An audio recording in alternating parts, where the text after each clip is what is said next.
नमस्ते बच्चों, class 10th के बच्चों के लिए यह वीडियो होने वाला है और इसमें हम लोग जो है चैप्टर 3 के वर्ड प्रॉब्लम पे चर्चा करने वाले हैं। आपको पता है कि चैप्टर 3 से वर्ड प्रॉब्लम का एक सवाल 5 नंबर में आता है। ठीक है, बहुत ज़्यादा चांस है कि एक सवाल दीर्घ उत्तरीय जो अपना बोर्ड परीक्षा होता है 10th का उसमें आता है। ठीक है, तो आज जो है हम सारा वर्ड प्रॉब्लम पे चर्चा करने वाले हैं। एनसीईआरटी का जितना एग्जाम्पल दिया गया है वर्ड प्रॉब्लम के रूप में उस पर चर्चा करेंगे। सारा एक्सरसाइज का जो प्रश्न दिया गया है उस पर चर्चा करेंगे और प्रीवियस ईयर जो सवाल है चैप्टर 3 से जुड़ा हुआ जो एग्जाम में पूछा गया उस पर चर्चा करेंगे। ठीक है वो तो सारे वर्ड प्रॉब्लम पे चर्चा करेंगे, लेकिन हम पहले ही बता दें आज केवल और केवल जो है इस वीडियो में आप क्या देखिएगा, एक्सरसाइज के सभी प्रश्न को देखिएगा। जितना भी एक्सरसाइज में आपको वर्ड प्रॉब्लम दिखाई पड़ा था 3.3, 3.4 और 3.5, ये तीनों एक्सरसाइज का जो वर्ड प्रॉब्लम है उस पर चर्चा हम इस वीडियो में करने वाले हैं। ठीक है, तो चलिए शुरू करते हैं और पहला सवाल देखते हैं। कह रहा है कि दो संख्याओं का अंतर 26 है, एक संख्या दूसरी संख्या की 3 गुनी है, तो उन्हें ज्ञात करना है। किन्हें ज्ञात करना है बुआ? संख्या को ज्ञात करना है। याद करो यहाँ कितना संख्या का चर्चा हो रहा है, दो संख्या का चर्चा हो रहा है, मतलब हमें दो संख्या ज्ञात करना है, यानी हमें दो मान चाहिए। तो जब भी दो मान चाहिए मतलब दो चर मानना पड़ेगा, दो समीकरण होगा और उसका दो हल निकलेगा। सिंपल सा बात है बुआ। ठीक है, तो हमेशा सवाल में जो हमसे पूछ रहा होगा ना उसी को हम हमेशा मानेंगे। ठीक है, जो पूछेगा उसी को मानेंगे। हमसे क्या पूछा जा रहा है? दो संख्या, और बता दिया गया है कि एक संख्या बड़ी है और दूसरी संख्या छोटी है। तो सीधा हम यहाँ पे क्या करेंगे, बड़ी संख्या को, ठीक है, सीधा हम क्या करेंगे, बड़ी संख्या को x मान लेते हैं और जो अपनी छोटी संख्या है उसे जो है हम बउआ y मान लेते हैं। ठीक है, बड़ी संख्या x हो गया, छोटी संख्या y हो गया। अब अगर प्रश्नानुसार चलिएगा तो प्रश्नानुसार क्या है, कह रहा है कि दो संख्याओं का अंतर 26 है, यानी कि जब दो संख्या को हम घटा रहे हैं तो संख्या घट के 26 आ रहा है। तो वो दो संख्या तो मान लिए x और y, तो जब x में y घटा होगा तो 26 आया होगा। ठीक है, ये जो है एक समीकरण अपना बन गया। चूंकि देखो यहाँ पे दो चर आ गया x और y, तो हर हाल में हमको दो समीकरण चाहिए। ठीक है, जितना चर रहेगा उतना समीकरण आपको चाहिए उसका हल प्राप्त करने के लिए। तो एक चर रहता तो एक समीकरण चाहिए, दो चर है तो हमें दो समीकरण चाहिए। ठीक है, और दो चर आया कहाँ से? हम ही तो इसको माने हैं। क्यों हम इसको माने? क्योंकि बउआ दो संख्या का चर्चा किया और दोनों ज्ञात करने के लिए कह रहा है। तो एक समीकरण यहां मिल गया और दूसरा समीकरण इधर मिल जाएगा। क्या कह रहा है, एक संख्या जो है दूसरी संख्या की 3 गुनी है। जो एक संख्या है दूसरे का कितना है? तिगना है। अब हम बड़ी संख्या किसको माने? x माने। खुद समझो, बड़ी संख्या किसको माने? x माने, और छोटी संख्या हम माने y को। तो यही 3 गुना रहा होगा। ये क्या रहा होगा? 3 गुना रहा होगा। तो अब ये 3 गुना रहा होगा, हमें समीकरण बनाना है। तो आपको पता होगा कि समीकरण का मतलब होता है बराबर का साइन देना। तो मेरे भाई अगर हम यहाँ बराबर का साइन देंगे तो ये तो बेईमानी हो जाएगा।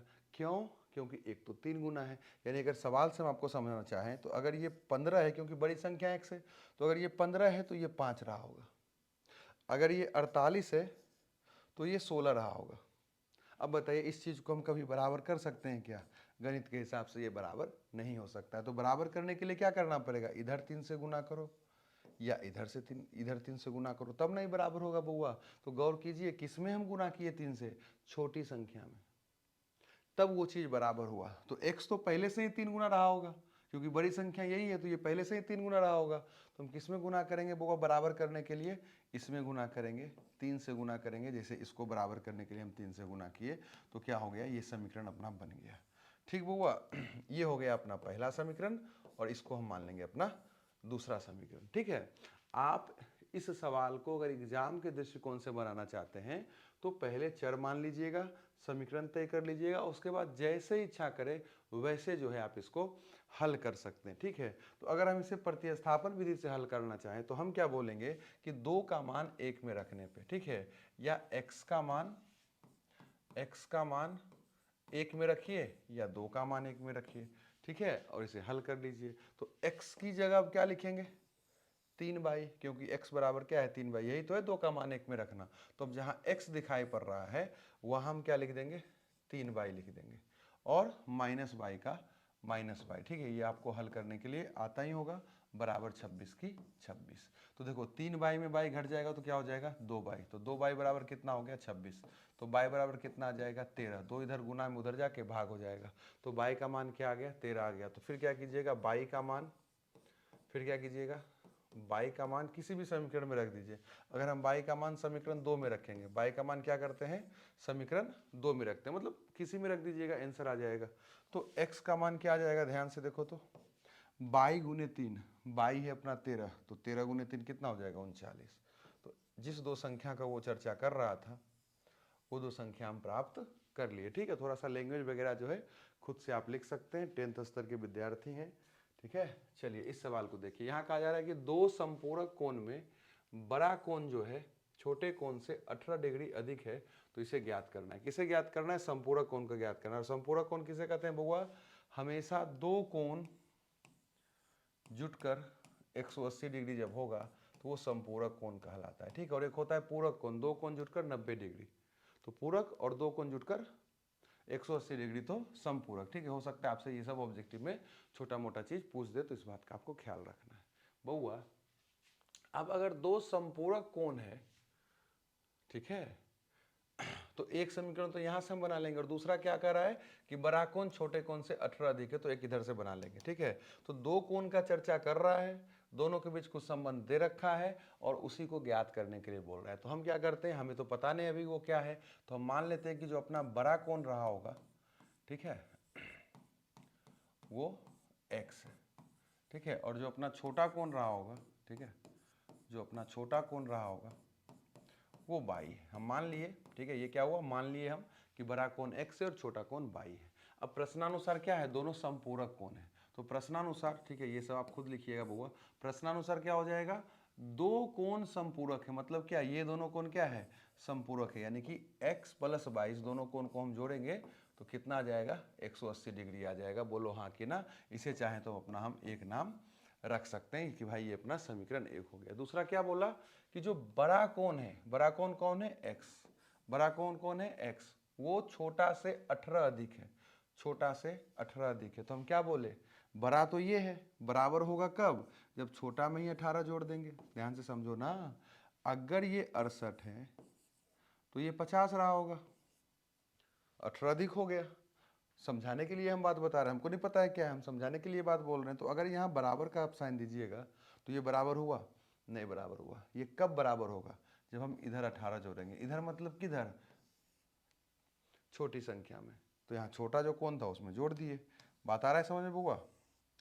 अब हम क्या करेंगे, इसका नाम 2 रख देंगे और फिर 2 का मान 1 में रख दीजिए, 2 का मान 1 में रख दीजिए। तो x की जगह हम क्या लिखेंगे बाई प्लस 18, क्योंकि x का मान क्या है बाई प्लस 18 है, तो यहाँ लिख सकते हैं हम क्या बाई प्लस 18। समझो ध्यान से, ठीक है भाई, बाई 180। ध्यान से देखो क्या हुआ, x की जगह क्या लिख दिए बाई प्लस 18 प्लस बाई का प्लस बाई 180 का 180। ठीक है बउआ, ये अपना बेसिक सा फंडा हो गया।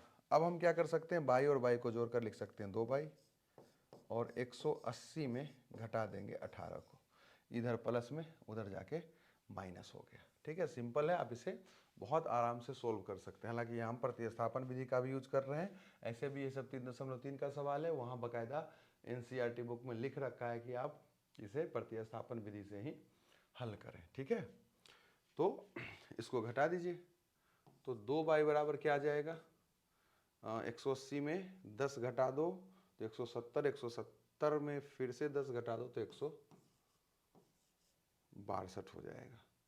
बाई अपना कितना है 162/2, यानी बाई अपना फाइनली आ गया 81। बाई कितना आ गया बुआ 81 आ गया। अब इसी बाई के मान को रख दो कहाँ पे x के पास, तो x बराबर क्या था बाई प्लस 18 था, तो बाई अपना क्या आ गया 81, उसमें क्या जोड़ देना है अब 18। ठीक है, तो 8 1 9 और 8 1 9 99, x अपना आ गया 99। ठीक है मेरे भाई, और बाई आ गया 81 और सवाल हो गया अपना खत्म। आगे बढ़िए, इस सवाल को देखिए। कहा जा रहा है कि एक क्रिकेट टीम के कोच ने 7 बल्ले और 6 गेंद खरीदे, तो 3800 रुपया दिए, ठीक है। और फिर बाद में क्या किए, फिर से 3 बल्ले और 5 गेंद खरीदे हैं तो 1750 रुपये दिए हैं। तो प्रत्येक बल्ले और प्रत्येक गेंद का मूल्य ज्ञात करना है। तो जो सवाल में पूछ रहा है उसी को मान लेना है, ठीक है। तो यहाँ क्या पूछ रहा है, प्रत्येक बल्ले का दाम, इसी को हम मान लेंगे x, और प्रत्येक गेंद का दाम हमसे पूछ रहा है तो इसी को हम मान लेंगे y, ठीक है। तो प्रत्येक बल्ले का दाम x मान लिया गया है और प्रत्येक गेंद का दाम y मान लिया गया है। यानी एक बल्ला का दाम x रुपया है और एक गेंद का दाम y रुपया है। अब सवाल में क्या बोला, सवाल में क्या बोला बुआ, ध्यान से देखो, सवाल में क्या कह रहा है, सवाल में कह रहा है कि 7 बल्ले खरीदे गए। तो 7 बल्ले खरीदे गए मतलब क्या, 7x। प्रश्नानुसार अगर चलिएगा तो 7 बल्ला खरीदा गया तो 7x, साथ में 6 गेंद भी खरीदा गया, तब तो बिलिंग 3800 का आया। दोनों चीज खरीदा गया, मतलब बल्ला का दाम इतना और गेंद का दाम कितना, 6 भाई मेरे, एक बल्ले का दाम अगर x है तो 7 बल्ले का 7x, एक गेंद का अगर y है तो 6 गेंद का 6 इतना रहा होगा। फिर इसको क्या किया होगा, जोड़ दिया गया होगा, तब तो बिल आया 3800, क्योंकि दोनों चीज खरीदा गया। तो ये अपना हो गया समीकरण 1। ये क्या हो गया बुआ, अपना समीकरण 1 हो गया। अब जो है दूसरा समीकरण पे आओ। फिर से क्या हुआ, 3 बल्ले खरीदे गए। जब 3 बल्ले खरीदे गए मतलब 3x, और फिर जुटा है और 5 गेंद यानी 5 बराबर 1750। ये अपना दूसरा समीकरण हो जाएगा। इसे क्या करना है, सॉल्व कर देना है। तो चलिए सॉल्व करते हैं। सॉल्व करने के लिए क्या करते हैं मेरे भाई, यहाँ पे विलोपन विधि का यूज करते हैं, ठीक है, थोड़ा सा आसान हो जाएगा। अपने सहूलियत के अकॉर्डिंग प्रतिस्थापन और विलोपन के आधार पे आप इसको सॉल्व कर सकते हैं। इच्छा है तो बजगुणन भी लगा सकते हैं, लेकिन बजगुणन ज़्यादा लेंदी हो जाएगा, तो हमेशा प्रतिस्थापन या विलोपन का प्रयोग करके इसे सॉल्व करने का प्रयास करें। तो प्रतिस्थापन विलोपन से अगर इसको सॉल्व कीजिएगा तो कोई एक चर बराबर करना पड़ेगा। तो चर बराबर करने के लिए क्या करना पड़ता है, इंटरचेंज करके गुना करना पड़ेगा, ठीक है। तो इंटरचेंज करके गुना कीजिएगा तो क्या हो जाएगा, या प्रतिस्थापन से ही सॉल्व कर देते हैं, बुक के अकॉर्डिंग ही सॉल्व कर देते हैं, फिर उधर गुना उना ज़्यादा करना पड़ जाएगा। तो इससे क्या कीजिए, एक चर का मान निकाल लीजिए। तो 3x बराबर आ रहा है 1750 घटाओ 5y। ई प्लस में था, उधर भेज दिए माइनस हो गया। तो x बराबर क्या आ जाएगा, देखो 1750 घटाओ 5y और नीचे 3, ये गुना में इधर आके भागा। इसका नाम हम 3 रखते हैं और इस 3 के मान को कहाँ रख देंगे, 1 में, क्योंकि 2 से 3 आया तो 3 का मान 1 में रखाएगा, ठीक है मेरे भाई। तो ध्यान से देखो, 7 की 7 हम 3 का मान 1 में रख रहे हैं, तो 7 की 7 और गुने x का मान। तो x का मान मतलब क्या, ये पूरा का पूरा भाई साहब यहाँ लिखा जाएगा, मतलब 1750 घटाओ 5y बटे 3, ठीक है। ध्यान से देख लेना, ये क्या लिखा हुआ है, 7 और x। ये क्या लिखा हुआ है, 7 और x, क्यों, क्योंकि x का मतलब ये है। तो 7x लिख दिए, प्लस की प्लस 6y। तो यहाँ मेरे भाई लिख दो 6y बराबर क्या, 3800, बराबर क्या 3800, तो लिख दो 3800, ठीक है। इसे सोल्व करने का हम लोग प्रयास करेंगे। तो 7 से इसे गुना करना पड़ेगा, तो 7 को 0 से गुना कीजिएगा 0, 7 को 5 से गुना कीजिएगा 35, 7 को 7 से गुना कीजिएगा 49, 49 में 3 जोड़ दीजिएगा तो 52, और 7 को 1 से गुना कीजिएगा तो हो जाएगा 7, और 5 उधर था तो 7 5 12, यानी इतना हो गया। घटाओ 7 इससे भी गुना होगा तो हो जाएगा 35y, ठीक है, और सबके नीचे 3 और प्लस 6y बराबर 3800। अब हम क्या करेंगे बउआ, एलसीएम निकालना पड़ेगा। इसके नीचे कुछ नहीं तो 1 है, तो आप लिखिएगा 12 250 घटाओ 35y प्लस 6 18y और सबके नीचे 3 बराबर 3800। हमें लगता है यहाँ तक बात आपको समझ में आया होगा, ठीक है, हमें लगता है यहाँ तक बात आपको समझ में आया होगा। अब हम क्या करते हैं,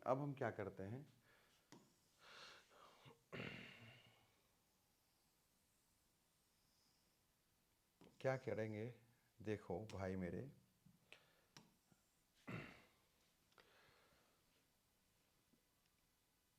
बारह सौ, ये 12,250 को लिख दिए। इसको सोल्व कीजिएगा तो -17 आ जाएगा। ध्यान से देखिए तो आ जाएगा कि नहीं आ जाएगा। और 3800 में इस 3 को उधर भेजकर गुना कर दीजिए। ठीक है, हालांकि इसे आप अपने स्तर से खुद से भी सॉल्व कर सकते हैं, लेकिन चलिए हम सॉल्व कर रहे हैं तो अब कर रहे हैं। तो ये हो जाएगा -17 बाई, ठीक है। और पहले इसको गुना कर देते हैं, 0 0, 8 को 3 से गुना कीजिएगा 24, हाथ में 2, 3 3 9 और 9 2 11 में घट रहा है 1 2 2 5 0। ये पूरा क्या था, प्लस में था, उधर भेज दिए माइनस हो गया। तो इसको घटा दीजिएगा। घटाने के लिए भैया थोड़ा सा हमको मेहनत करना पड़ेगा। 1 2 2 5 0 1 1 4 0 0। ठीक है, 10वां 10th का स्तर है तो ऐसे करके घटाना ही पड़ेगा हमें। 0 5 8 और ये गया, यानी 850, यानी कि -17 बाई बराबर आ रहा है -850। तो ये बाई और बाई चला जाएगा, ये सॉरी माइनस और माइनस चला जाएगा, और बाई का वैल्यू मेरे भाई, बाई का वैल्यू मेरे भाई इधर निकाल देंगे। ठीक है, एक सेकेंड, किधर निकाल देंगे, इधर निकाल देंगे। देखो तो बाई बराबर क्या आ जाएगा, अगर आप समझ पा रहे होंगे तो। ठीक है, बाई बराबर अपना आ जाएगा, बाई बराबर अपना आ जाएगा 850/17। तो इसको काट दीजिएगा तो 50। तो बाई का वैल्यू क्या आ गया बुआ, बाई का वैल्यू आ गया अपना 50। अब क्या कीजिएगा, इसी बाई के मान को कहीं रख दीजिएगा तो अपना x का मान आ जाएगा। ठीक है, तो इस चीज़ को भी रख ही लेते हैं। तो 7 की 7, x की x प्लस 6 गुने 50। ध्यान से देखो ना, 6 गुने 50, ठीक है, और बराबर 3800। ठीक है, तो 7x बराबर क्या हो जाएगा, 3800 में क्या घटेगा, 350। 3800 में क्या घटने वाला है, 350 नहीं, 350 नहीं, कितना हो जाएगा, 6 पचे 30, यानी 300। माफ़ी माफ़ी माफ़ी, कितना घटेगा बुआ, 300। ठीक है, तो 7x बराबर क्या आ रहा है, ध्यान से देखो, 38 में 3 जा रहा है, यानी कि 3500। ठीक है, तो x बराबर कितना हो जाएगा, 500। यानी मेरे भाई एक बल्ले का कीमत है 500 और एक गेंद का कीमत है जो है 50 रुपया। ठीक है, इतना सस्ते में बल्ले और इतने सस्ते में गेंद अगर मिलने लगे मेरे भाई तो मज़ा ही आ जाए। चलो इस सवाल पे आओ। यहाँ कहा जा रहा है कि एक नगर में टैक्सी के भाड़े में एक नियत भाड़ा, नियत का मतलब होता है फिक्स्ड किराया है, और अतिरिक्त फिर जितना दूरी चलिएगा उसके लिए आपको अलग से भाड़ा देना पड़ेगा। कोई 10 किलोमीटर चला, कोई 10 किलोमीटर चला है तो उसको 105 रुपया भाड़ा देना पड़ा। फिर कोई 15 किलोमीटर चला है तो उसे 155 रुपया भाड़ा देना पड़ा है। तो आप हमको बताइए नियत भाड़ा और प्रति किलोमीटर का भाड़ा क्या है। फिर वो 25 किलोमीटर वाला सवाल पूछ रहा है। तो सवाल में जो पूछ रहा है ना उसी को हमें x और y मानना है। हमसे पूछ रहा है नियत भाड़ा, हमसे क्या पूछ रहा है, नियत भाड़ा, और हमसे पूछ रहा है प्रति किलोमीटर का भाड़ा। तो इसी को हम x और y मान के बनाएंगे। खैर पहले हम सवाल समझ लेते हैं। आप ऐसे समझिए कि एक ऐसा सिस्टम है कि अगर आप एक टैक्सी बुक करते हैं या कोई गाड़ी अगर भाड़ा पे लेते हैं तो उसका फिक्स है कि भैया 500 रुपया आपको देना पड़ेगा, 500 रुपया पहले दे दीजिएगा। अगर उस गाड़ी को आप बुक कर रहे हैं, उस गाड़ी को अगर आप हायर कर रहे हैं, या क्या उसको बोलते हैं कि आप उसे जो भी है भाड़े पे ले रहे हैं, तो 500 रुपया उसका फिक्स है। मान लो कि 500 रुपया उस गाड़ी का पहले भाड़ा है, बुकिंग चार्ज है कि 500 रुपया आपको देना पड़ेगा। फिर हम बोल दिए कि फिर वो तो 500 आप दे दिए गाड़ी वाले को, और फिर उसका क्या रूल है कि जितना किलोमीटर आप सफ़र कीजिएगा, जितना किलोमीटर आप चलिएगा, मान लेते हैं कि उसका अलग से आपको 20 रुपया देना है। मान लीजिए कि अलग से आपको 20 रुपया देना है। ठीक भाई, अब बताओ कि कोई आदमी अगर 5 किलोमीटर उससे चला होगा तो वो गाड़ी वाले को कितना पैसा देगा, तो 500 तो फिक्स है। आप उस गाड़ी को बुक किए, उस गाड़ी पे गए तो 500 तो आपको देना ही देना है। अब जितना किलोमीटर चले उसके अकॉर्डिंग बिल बनेगा, ठीक है। अगर कोई 10 किलोमीटर चला होगा, अगर कोई व्यक्ति 15 किलोमीटर चला होगा, कितना चला होगा, 500 तो सबको देना है। ये फिक्स हो गया कि भाई यही रूल है अपने गाड़ी भाड़े पे देने का, ठीक है, कि भाई 500 रुपया आपको देना ही देना है। तो 500 रुपया तो आप दीजिएगा ही दीजिएगा, लेकिन 20 रुपया 1 किलोमीटर का जो हर किलोमीटर का जो भाड़ा है, तो ये 5 किलोमीटर चला है तो 100 रुपया और इसको देना पड़ेगा, अर्थात ये टोटल 600 रुपया देगा। अगर ये 10 किलोमीटर चल गया तो 500 प्लस कितना, 200, यानी इसे 700 रुपया देना पड़ेगा। अगर ये 15 किलोमीटर चल गया तो उसके अकॉर्डिंग क्या हो जाएगा, यहाँ पे आपका 300 रुपया बढ़ जाएगा, क्योंकि 1 किलोमीटर का 20 रुपया है, ठीक है। तो इस तरह से इसे 800 रुपया देना पड़ेगा। तो ये कुछ सिस्टम है, वही बात यहाँ पे कहा जा रहा है, ठीक है। चूंकि यहाँ पे क्लियर हो गया ना कि नियत भाड़ा 500 है और प्रति किलोमीटर का भाड़ा जो है 20 रुपया है। यहाँ तो फिक्स भी नहीं, यहाँ तो कुछ पता ही नहीं है, तो उसको हमें मानना पड़ेगा, ठीक है। ये चीज़ आसानी से कैसे कैलकुलेट कर लिए कि इसको 600 देना पड़ेगा, इसको 800 देना पड़ेगा, ये इसको इतना रुपया देना पड़ेगा, क्योंकि हमारे पास नियत भाड़ा और प्रति किलोमीटर भाड़ा था, यहाँ पे न है, ठीक है। तो हम क्या करेंगे, जो अपना नियत भाड़ा है हम उसे मान लेते हैं x, और जो अपना प्रति किलोमीटर का भाड़ा है उसे हम मान लेते हैं y, ठीक है। नियत भाड़ा x हो गया और प्रति किलोमीटर भाड़ा y हो गया। अब प्रश्नानुसार आइएगा तो 10 किलोमीटर अगर चला है और 105 रुपया दिया है, तो ये 105 रुपया का बिल कैसे बना होगा। एक तो फिक्स रुपया, 100 रुपया तो देना ही देना है, फिक्स है कितना रुपया आपको देना है, जिसे उधर 500 दे रहे थे, और प्लस जितना किलोमीटर चले, 10 किलोमीटर चले तो 10 गुने 22 रुपया, क्योंकि नियत भाड़ा फिक्स है कि 100 रुपया तो देना ही पड़ेगा, प्लस जितना किलोमीटर चलिएगा उतना 22, यानी 10 किलोमीटर चले तो 10 22 बराबर बना होगा 105 रुपया का बिल, ठीक है। समीकरण 1। अगर कोई 15 किलोमीटर चला, ठीक है, लेकिन 100 रुपया तो उसको भी देना पड़ेगा, 15 किलोमीटर चला तो 15-22 रुपया उसको देना पड़ेगा, और इस आधार पे कुल उसको 155 रुपया देना पड़ गया, जो कि सवाल में दिया गया था।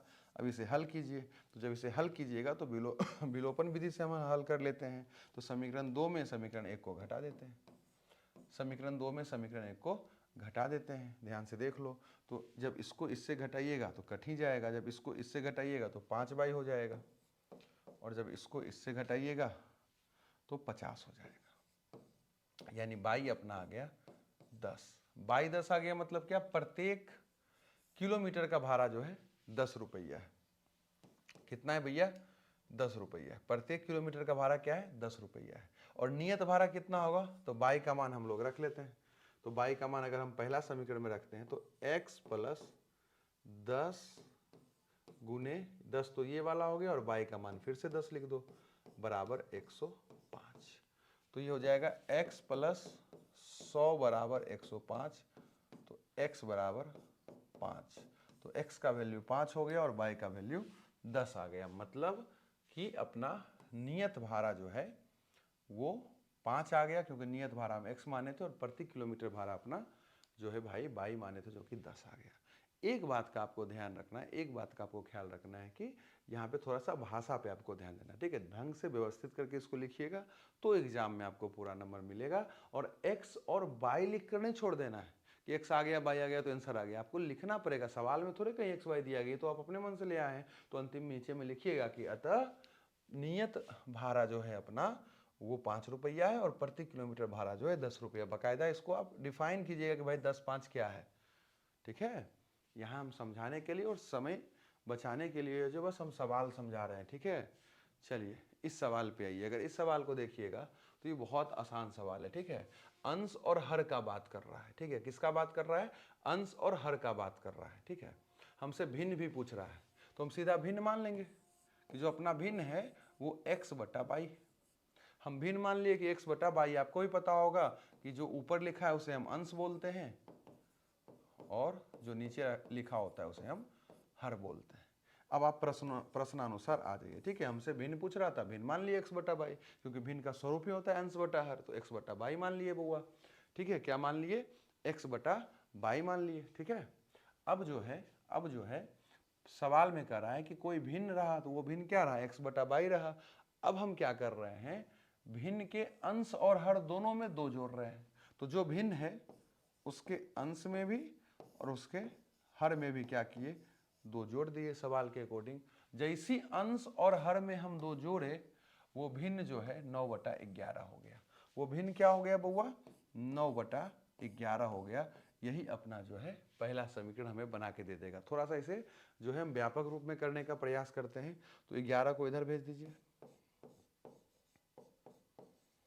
और 9 के साथ इधर भेज दीजिए। तिर्यक गुणन या क्रॉस मल्टीप्लिकेशन या तिरछा तिरछी गुना हम यहाँ पे अभी किए। ठीक है, अब जो है इसको इससे गुना कीजिएगा तो 11x हो जाएगा, इसको इससे गुना कीजिएगा 22 हो जाएगा, इसको इससे गुना कीजिएगा 9y हो जाएगा, इसको इससे गुना कीजिएगा 18 हो जाएगा।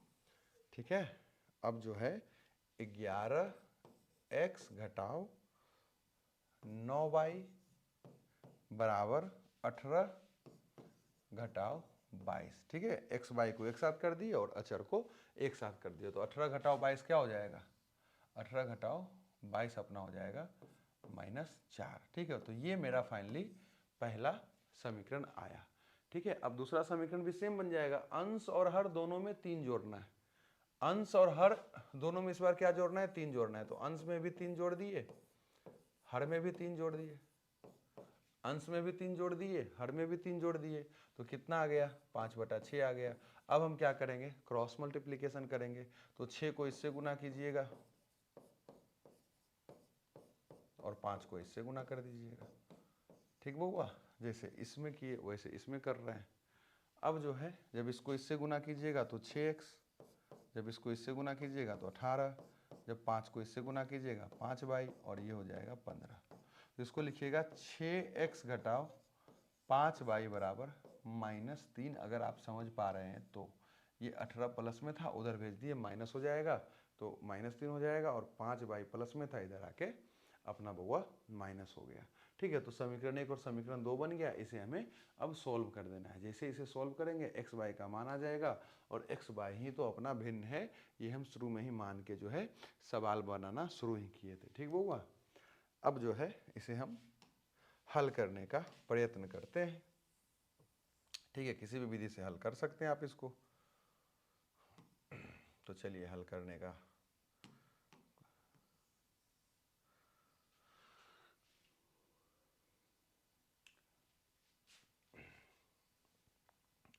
अगर इसे आप प्रतिस्थापन विधि से बनाना चाहते हैं तो प्रतिस्थापन विधि से बना दीजिए, विलोपन से बनाना चाहते हैं तो विलोपन से बना दीजिए। ठीक है, प्रतिस्थापन से ही बनाते हैं। तो इससे अगर हल निकालिएगा तो क्या हो जाएगा? 6x बराबर -3 + 5y। ये माइनस में उधर जाके प्लस हो गया। ठीक है, ये माइनस में उधर जाके प्लस हो गया, और x बराबर क्या हो गया? -3 + 5y बटा 6। इसका नाम हम लोग 3 रखेंगे, और 3 का मान के चलिए 1 में रख देंगे। 3 का मान कहाँ रखेंगे? 1 में रखेंगे। ठीक है, 3 का मान कहाँ रखेंगे बउआ? 1 में रखेंगे।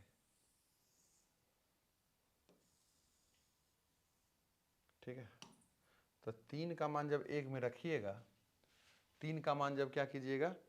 1 में रखिएगा, तो 11x जो है x की जगह, यहाँ देखो 11x है तो 11 की 11, और x की जगह हम क्या लिख देंगे? -3 + 5y बटा 6 घटाओ 9y बराबर -4। ये सब बउआ आपको आना चाहिए, बहुत छोटा छोटा बात है। तो 11 को जब इससे गुना कीजिएगा तो हो जाएगा -33 + 55 y बटा 6 घटाओ 9y बराबर -4। इसको और सॉल्व कीजिएगा। ठीक है, तो -33 + 55y घटाओ 54y बराबर -24 हो जाएगा। ठीक ठीक है। इसके नीचे कुछ नहीं था तो 1 था, एलसीएम निकाले तो कुछ ऐसा बन गया, -33 55 बाई घटाओ 54 बाई, और जो नीचे 6 आया ना एलसीएम वाला उसको उधर भेज दीजिएगा तो -24 हो जाएगा। ठीक है भाई। तो यहाँ इसको देखिएगा तो ये सिर्फ बाई हो जाएगा, और -24 तो उधर है ही है, इसको अगर उधर भेज दीजिएगा तो +33 हो जाएगा। तो बाई का मान कितना हो जाएगा, 8 आ जाएगा, 8 नहीं 9 आ जाएगा। बाई का मान क्या आ जाएगा, +9 आ जाएगा। अब इस बाई के मान को हम लोग क्या करेंगे बउआ, किसी भी समीकरण में रख देंगे। मान के चलिए कि अगर हम 1 में रखना चाहते हैं, कहाँ रखना चाहते हैं, 1 में रखना चाहते हैं, तो ये दिखेगा 11x घटाओ 9 गुने 9। अगर समीकरण 1 आपको दिखाई पड़ रहा है तो ये क्या है, 11x घटाओ 9 बाई है तो 9 गुने 9 हो जाएगा, और बराबर हो जाएगा -4। बराबर क्या हो जाएगा, -4। तो 11x बराबर -4 + 81। क्यों, क्योंकि ये इधर -81 उधर जाकर +81 हो गया। ठीक है। अगर आपको दिख रहा होगा अब तो x बराबर हो जाएगा 81 में 4 घट रहा है 77/11 अर्थात 7। x का मान 7, y का मान 9 आया तो भिन्न था, तो अपना भिन्न क्या हो जाएगा बउआ, सवाल के अकॉर्डिंग अपना भिन्न क्या हो जाएगा, 7/11 हो जाएगा। क्या हो जाएगा बउआ, 7/11 हो जाएगा, क्योंकि x का मान 7 है और y का मान 11 है। इस तरह से हम इस सवाल को बना सकते हैं। सेम इस तरह का सवाल जो है बउआ एनसीईआरटी में 1-2 जगह और दे रखा है, तो उसको हम लगातार कर लेते हैं ताकि आपको चीज़ थोड़ा सा आसान लगे और व्यवस्थित लगे। ठीक है। एक सवाल 3.3 में दे रखा है भिन्न वाला, एक सवाल 3.4 में दे रखा है, और एक सवाल 3.5 में दे रखा है। तो तीनों को एक साथ निपटा लेते हैं। सेम सवाल है, भिन्न पूछ रहा है, तो हम भिन्न को मान लिए x/y। भिन्न को क्या मान लिए बउआ, x/y मान लिए। ठीक है। अब जो है सवाल में क्या कह रहा है कि अंश में 1 जोड़ा जाता है, तो अंश में 1 जोड़ देते हैं, और हर में इस बार 1 घटाने के लिए कह रहा है, तो हर में हम 1 को घटा देते हैं, बराबर भिन्न अपना 1 हो जाता है तो 1 कर दिए। तो x + 1 बराबर y घटाओ 1 हो जाएगा। अभी तुरंत हम बताएं, सवाल इसीलिए लगातार कर रहे हैं। तो इसके नीचे कुछ नहीं था तो 1 था, तो भाई साहब ये इधर आ गया। ठीक है। तो x - y बराबर -2। ये +1 उधर जाके -1 हो गया, तो -1 -1 -2 हो गया, और y इधर प्लस में था, इधर आके माइनस हो गया। इसका नाम हम समीकरण 1 दे देंगे। फिर आइए सवाल में कह रहा है कि हर में 1 जोड़ा जाता है। अंश का चर्चा नहीं किया है, तो अंश में हमें कुछ नहीं करना है, सिर्फ कह रहा है हर में 1 जोड़ते हैं। ठीक है। तो अंश को ऐसे रहने दीजिए, हर में क्या कीजिए, 1 जोड़ दीजिए। हर में क्या कीजिए, 1 जोड़ दीजिए। ठीक है। हर में हम 1 जोड़ दिए, तो भिन्न अपना क्या हो जाता है, 1/2 हो जाता है। भिन्न क्या हो जाता है बउआ, 1/2 हो जाता है। तो भिन्न को हम लोग 1/2 लिख दिए। ठीक है। अब फिर क्या कीजिएगा, 2 को इधर भेज दीजिएगा 2x, और इसको इधर भेज दीजिएगा तो y + 1 हो जाएगा। तो 2x घटाओ y बराबर 1। 2x घटाओ y बराबर 1 हो गया, और यही अपना समीकरण 2 हो गया। ठीक है। सीधा समीकरण 2 और 1 को हम क्या कर सकते हैं, जोड़ सकते हैं। जैसे ही दोनों समीकरण को जोड़िएगा तो 2 और 1 है ना, 2x और x क्या हो जाएगा, 3x। और ध्यान से देखिएगा तो बाई क्या होगा, जोड़ना नहीं, यहाँ घटाना पड़ जाएगा। ठीक है। हम क्या कर रहे हैं, सॉरी, समीकरण 2 में समीकरण 1 को घटा रहे हैं। तो 2x घटाओ y समीकरण 2 है, और समीकरण 1 है x घटाओ y बराबर -2। आपको ही पता है जब समीकरण को घटाते हैं तो साइन चेंज करते हैं। ठीक है। तो ये हो जाएगा माइनस, ये हो जाएगा प्लस, और ये हो जाएगा प्लस। तो 2x में x घटेगा x हो जाएगा, ये सीधा कट जाएगा, और 2 और 1 3 हो जाएगा, क्योंकि ये प्लस हो गया। तो x का वैल्यू बेसिकली अपना 3 आ गया है, और x के मान को यहीं रख देते हैं। ठीक है। यहाँ रख देते हैं समीकरण 1 में। तो 3 घटाओ y बराबर -2। चूँकि x क्या आ गया, 3 आ गया, तो x की जगह 3 रख दिए, -y बराबर -2। तो -y बराबर -2, और ये 3 इधर जाकर -3 हो जाएगा। तो -y बराबर -5, तो दोनों माइनस कैंसिल आउट होकर y का वैल्यू हमें 5 दे देगा। और इस y के मान को कहीं नहीं रखेंगे, क्योंकि x पहले ही आ चुका था ना, तो x और y का मान आ गया। यानी अगर इसे हम भिन्न का फॉर्म देना चाहें तो ये 3/5 का बात कर रहा था। किस भिन्न का ये बात कर रहा था भाई? 3/5 का बात कर रहा था। वो भिन्न 3/5 था, जिसके अंश में 1 जोड़ेंगे और 1 घटाएंगे तो क्या आ जाएगा? 1 बन जाएगा, ठीक है। और दूसरा, इसी भिन्न में 1 इसके सिर्फ हर में जोड़ देंगे तो ये 1/2 हो जाएगा। करके भी आप देख सकते हैं, ठीक है। एक सवाल और जो है इसी तर्ज पे है, उसे हम कर लेते हैं। भिन्न वाला सवाल है, ठीक है बउआ। ये 3.5 में आपको दिखाई पड़ेगा। एक भिन्न 1/3 हो जाता है कब? जब उसके अंश से 1 घटाया जाता है। यानी कि वही मान लेते हैं कि भिन्न अपना x/22 है, तो अंश से 1 घटा दिए, अंश में 1 घटा दिए, अंश में घटा दिए, हर अपना सेम रहा, तो भिन्न अपना 1/3 हो गया। तो 3 को इधर भेज देंगे, ठीक है, और बाई की बाई, ठीक है। तो ये हो जाएगा 3x घटाओ 3 बराबर बाई। तो इसे हम लिखेंगे 3x घटाओ बाई बराबर 3, समीकरण 1। अब दूसरा वो क्या बोल रहा है कि वही भिन्न 1/4 होगा। कब होगा? जब हम हर में 8 जोड़ेंगे। यानी अंश का बात नहीं किया तो अंश को ऐसे लिख देंगे, और हर में क्या करेंगे मेरे भाई? 8 को जोड़ देंगे। जैसे ही 8 को हर में जोड़िएगा ये 1/4 हो जाएगा। फिर क्रॉस मल्टीप्लिकेशन करेंगे तो 4x बराबर बाई प्लस 8 हो जाएगा। तो 4x घटाओ बाई बराबर 8 हो जाएगा। इसको हम समीकरण 2 बोल देंगे। और इस तरह से जो है अपना दोनों समीकरण हमें प्राप्त हो गया। अब हम क्या करते हैं? इसको हल करने का प्रयास करते हैं। तो फिर हमें क्या करना पड़ेगा? समीकरण 2 में 1 को घटाना पड़ेगा। तो 4x घटाओ बाई बराबर 8 और 3x घटाओ बाई बराबर 3 घटा दीजिए अब आराम से। तो 8 में 3 घटेगा 5, याद कीजिए साइन चेंज हो जाता है, ठीक है। ये तो कट ही जाएगा और 4 में 3 जाएगा x, यानी x का वैल्यू क्या आ गया बउआ? 5 आ गया। ये सब सवाल जो है क्या बोलते हैं, भिन्न वाला एग्जाम में भी आया हुआ है, ठीक है। तो इसको ध्यान से आप समझिए। तो x का वैल्यू जैसे ही 5 आया, हम x के वैल्यू को यहाँ रख देते हैं, ठीक है। तो x का वैल्यू 5 आया है, तो 3 गुने x है तो 3 गुने 5 हो जाएगा, क्योंकि x का वैल्यू अपना 5 आ गया। तो 3 गुने 5 क्या हो जाएगा? 15 घटाओ बाई बराबर 3, ठीक है। तो माइनस बाई को उधर भेज दो और प्लस 3 को इधर ले आओ, यानी बाई का वैल्यू 12 आ जाएगा।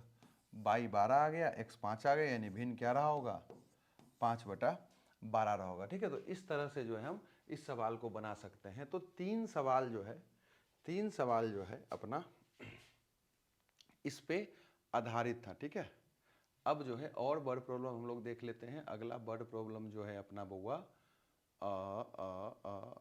ये वाला है, इसे देख लीजिए, ठीक है। सारा एक्सरसाइज का वर्ड प्रॉब्लम 3.3, 3.4 और 3.5 वाला हम करने वाले हैं। थोड़ा सा इंतजार कीजिए आराम आराम से। 5 वर्ष बाद जैकब की जो आयु है उसके पुत्र की आयु से 3 गुना हो जाना है, और 5 वर्ष पूर्व जैकब की आयु जो है उसके पुत्र की आयु से 7 गुना हो जाना है, ठीक है। आप सिंपल सा एगो बात बताइए कि अगर अभी आपका 10 वर्ष एज है, या चलो 15 वर्ष अगर आपका अभी वर्तमान आयु है, और हम बोले कि 5 वर्ष पहले आपका कितना उम्र रहा होगा, तो अगर अभी आपका 15 वर्ष उम्र है तो 5 वर्ष पहले आप 10 साल के रहे होंगे। सिंपल सा लॉजिक है। अगर कोई आदमी 35 साल का भी है तो 5 वर्ष बाद वो कितना साल का होगा? 40 साल का हो जाएगा। अगर कोई आदमी मान लो अभी T वर्ष का है, तो 5 वर्ष बाद कितने वर्ष का हो जाएगा? T + 5 वर्ष का हो जाएगा। 7 वर्ष पहले कितना एज का रहा होगा? तो T घटाओ 7 एज का रहा होगा। यानी कि जो अपना अभी वर्तमान आयु है, पीछे का बात करेगा, जितना साल पीछे का बात करेगा उतना घटा के अपना वो आयु हो जाएगा उतने वर्ष का। आगे का बात करेगा तो उतना जोड़ देना है, सिंपल सी बात है, ठीक है। तो अगर इस सवाल को आप समझना चाहें तो हमसे वर्तमान आयु पूछा जा रहा है, किसका? पिता और पुत्र का। तो अगर हम जैकब का जो आयु है, जैकब यहाँ पिता का काम कर रहा है, तो जैकब का वर्तमान आयु, ठीक है, जैकब का जो है वर्तमान आयु को अगर हम क्या मान लें? x मान लें। जैकब के वर्तमान आयु को हम क्या मान लिए? x मान लिए, क्योंकि हमसे पिता और पुत्र दोनों का वर्तमान आयु पूछ रहा था, तो उसी को x बाई मानना है। तो जैकब का अगर वर्तमान आयु x है, ठीक है, तो उसके पुत्र का आयु, उसके पुत्र का वर्तमान आयु अभी कितना रहा होगा, 22 रहा होगा। ये हम मान लिए, माना कि जेकब का वर्तमान आयु x वर्ष है और उसके पुत्र का वर्तमान आयु 22 वर्ष है। अब प्रश्नानुसार आइए कि 5 वर्ष बाद, ये जो हिस्सा दे रखा है ना 5 वर्ष बाद का दे रखा है, ये हिस्सा बुआ 5 वर्ष बाद का दे रखा है। तो 5 वर्ष बाद जाओ, ये तो हमारे पास क्या है, वर्तमान आयु है।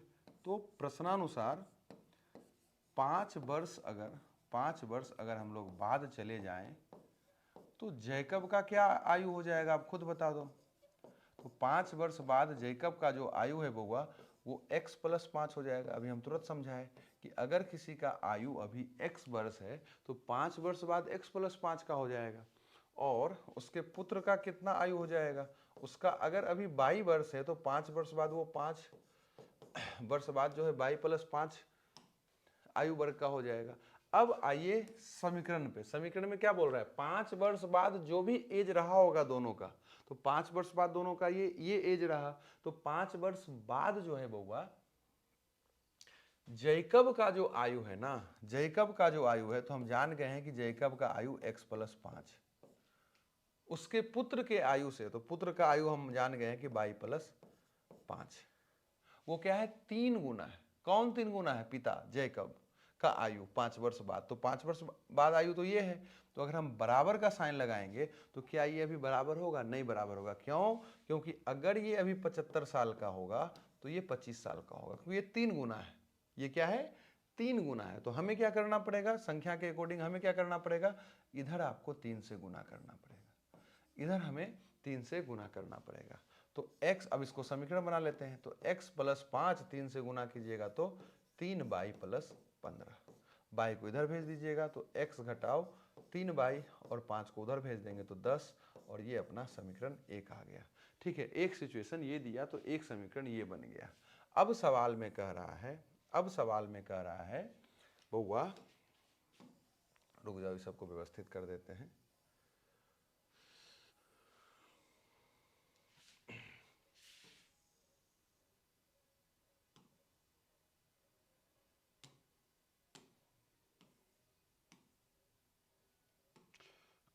चलो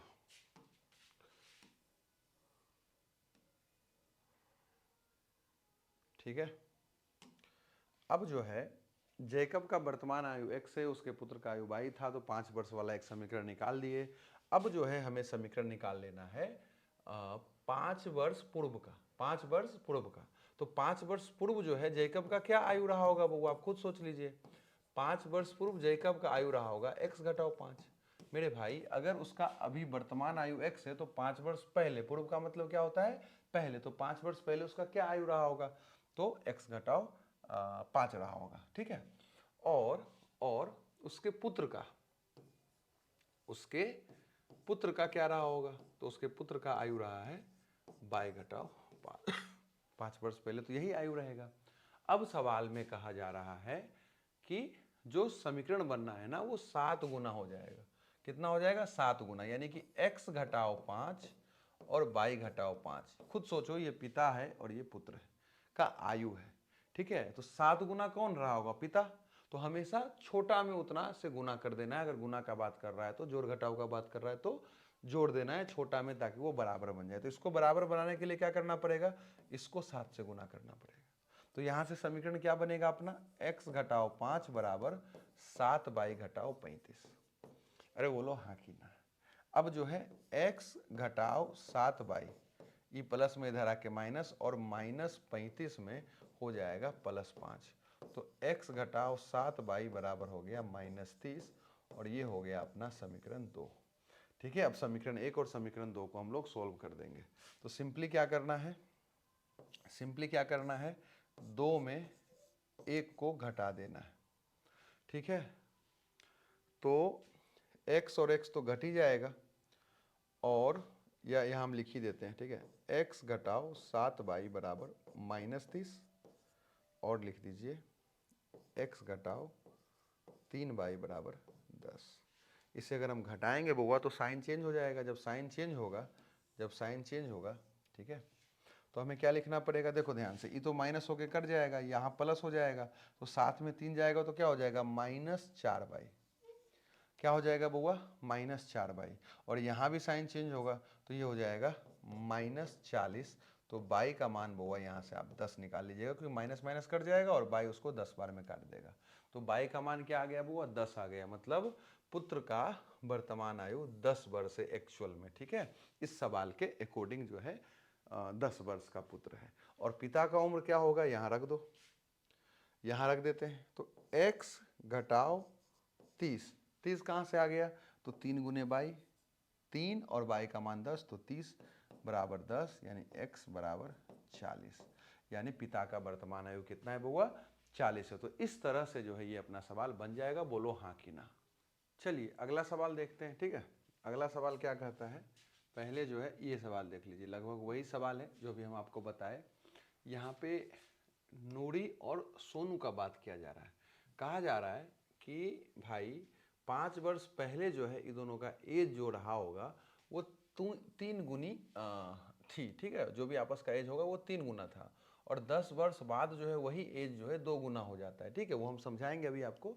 कह रहा है कि नूरी और सोनू का जो है आयु अभी कितना है, ये हमसे पूछा जा रहा है। ठीक है, तो सीधा क्या करते हैं, नूरी का जो अभी वर्तमान आयु है, वर्तमान आयु हमसे पूछा जा रहा है बेसिकली, तो उसे हम x वर्ष मान लेते हैं, और सोनू का जो वर्तमान आयु है उसे हम y वर्ष मान लेते हैं। ठीक, वो बहुत सिंपल सा बात है कि हम जो पूछ रहा है उसी को x y मान लेंगे। अब सवाल पे आइए। ठीक है, अब हम क्या करते हैं, सवाल पे आते हैं, या यहाँ लिख लेते हैं, थोड़ा सा हिंट के लिए हम लिख देते हैं कि जो नूरी का वर्तमान आयु है वो x वर्ष है, और सोनू का जो वर्तमान आयु हम माने हैं वो जो है मान के चलिए 22 वर्ष है, ये हम मान लिए। कर रहा है 5 वर्ष पहले, किसका बात कर रहा है बुआ, 5 वर्ष पहले का बात कर रहा है, 5 वर्ष पहले का बात कर रहा है। तो 5 वर्ष पहले क्या सिचुएशन है बुआ, 5 वर्ष पहले नूरी का जो आयु है, तो भाई 5 वर्ष पहले नूरी का आयु क्या रहा होगा, x घटाओ 5, जो भी अभी आयु है वही आयु जो है उस वक्त रहेगा, तो x घटाओ 5।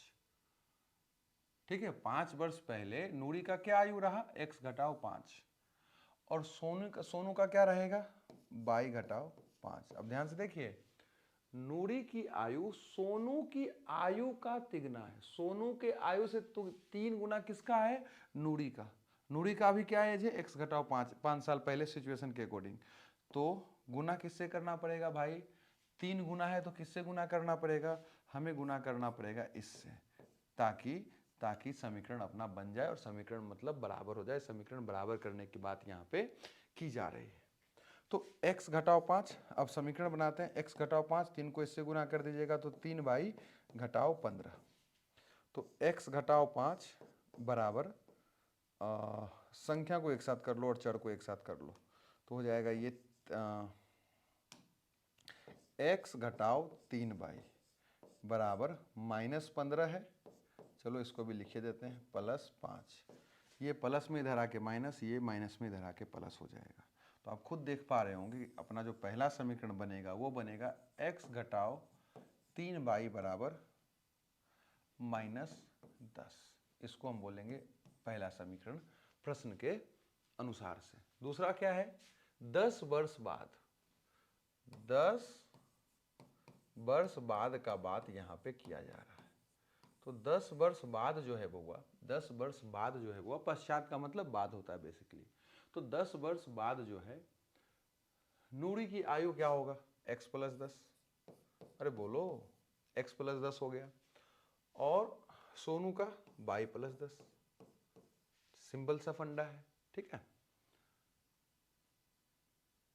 अब कह रहा है कि नूरी की जो आयु है सोनू की आयु का 2 गुना, तो ये 2 गुना है, ये 10 वर्ष बाद नूरी का एज है, तो ये पहले से ही 2 गुना है। तो हमें इसको बराबर करने के लिए छोटा में करना पड़ेगा मेरे भाई 2 से गुना। तो अब क्या हो जाएगा, x + 10 समीकरण बनेगा, तो जब 2 होगा गुना 22 से तो 2y, और 2 होगा 10 से गुना तो 20 हो जाएगा। तो x घटाओ 2y बराबर 10 हो गया। समीकरण 2, समीकरण 1 और समीकरण 2 को अब जो है सप्रेम जो है हम लोग सोल्व कर लेंगे। ठीक है, समझ ही गए तो इसका भी कोई ज़रूरत नहीं, इसको हम मिटा देते हैं।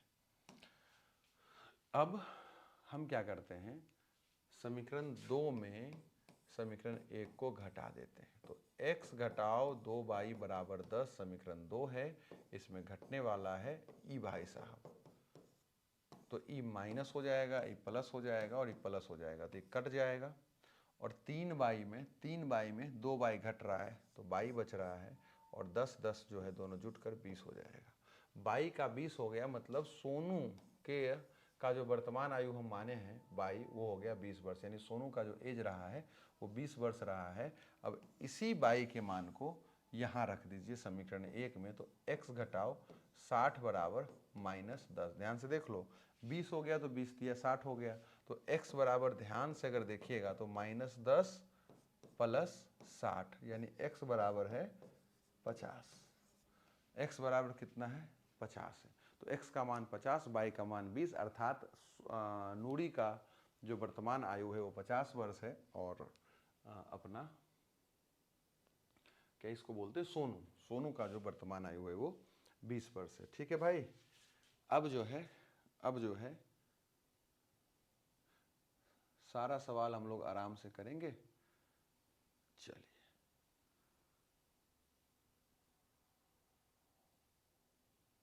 एक जैसा सवाल पहले निपटा लेंगे भाई। तो कहिएगा, तो पहले ये सवाल देख लेते हैं, ये सवाल। ठीक है, एक जैसा सवाल अभी दो वो दिखेगा, वही वाला है जो अभी हम टैक्सी वाला बताए थे। तो यहाँ भी कुछ उसी तरह का सवाल है कि किराए पर पुस्तक देने वाले कोई पुस्तकालय है, ठीक है, जहाँ किराए पर पुस्तक दिया जा रहा है। तो प्रथम 3 दिन का फिक्स है, प्रथम 3 दिन का जो है फिक्स किराया है, उसके बाद हर अतिरिक्त दिन के लिए आपको अलग से किराया देना पड़ेगा। सरिता 7 दिन किताब रखी है, तो एक पुस्तक को 7 दिन रखी तो 27 रुपया दी है। और सुशी जो है एक पुस्तक को 5 दिन रखी है तो उसको 21 रुपया देना पड़ा है। तो हमसे पूछा जा रहा है कि भाई नियत किराया क्या है, तो नियत किराया को हम मान लेंगे x। ठीक है, नियत किराया को क्या मान लेंगे x, और प्रत्येक अतिरिक्त दिन का जो किराया है उसे हम मान लेंगे y। ठीक है, अब सवाल पहले समझिए। कहा जा रहा है कि पहला 3 दिन अगर कोई पुस्तक को आप रखते हैं किराया पे, मतलब किराया पे पुस्तक मिल रहा है, तो उसको 3 दिन अगर रखते हैं और लौटा देते हैं वापस, तो बउआ आपको एक फिक्स रुपया देना पड़ेगा 3 दिन के लिए। मतलब 3 दिन कोई रखेगा एक रेट है। ठीक है, मान लो समझाने के लिए हम बोल दें कि 3 दिन जो पुस्तक आप रखिएगा उसका प्राइस है मान के चलो 10 रुपया। 3 दिन रखिएगा तो 10 रुपया, और उसके बाद अतिरिक्त दिन का मान के चलिए 5 रुपया जो है किराया है। ये हम आपको समझा दिए। अब मान के चलिए कि आप जो हैं 10 दिन उस पुस्तक को रख लिए, 10 दिन को एक पुस्तक को रख लिए, तो आपका बिलिंग कैसे बनेगा, आपको कितना रुपया देना पड़ेगा उस पुस्तकालय में जाके। तो 3 दिन 10 दिन रखे ना, तो ये 2 भाग में बट गया, 3 दिन और 7 दिन। पहला 3 दिन का फिक्स है, पहला 3 दिन का फिक्स है क्या, 10 रुपया। पहला 3 दिन के लिए केवल आपको 10 रुपया देना पड़ेगा। लेकिन ये जो अतिरिक्त 7 दिन रखे, 3 दिन से जितना भी आप रखिएगा ज्यादा, वो आपका अतिरिक्त दिन कहलाएगा। तो आप 10 दिन रखे हैं तो 3 दिन तो ठीक है, तो 7 दिन अतिरिक्त हुआ कि नहीं हुआ, तो 7 दिन जो अतिरिक्त हो गया उसको आपको गुना करना पड़ेगा 5 से, अर्थात 10 रुपया और 35 रुपया, यानी कि आपको 45 रुपया देना पड़ेगा अगर ये प्राइस रेट चलेगा तो। अब यहाँ क्या प्राइस रेट चल रहा है उसे हम पता लगाते हैं। ठीक है, तो पहला 3 दिन का जो नियत किराया है बउआ, जो अपना नियत किराया है वो हम मान लेते हैं x, कि x रुपया है। और प्रत्येक अतिरिक्त दिन का जो किराया है हम मान रहे हैं बउआ y। हम क्या मान रहे हैं बउआ, 22 रुपया। ठीक है, अब सवाल पे आइए।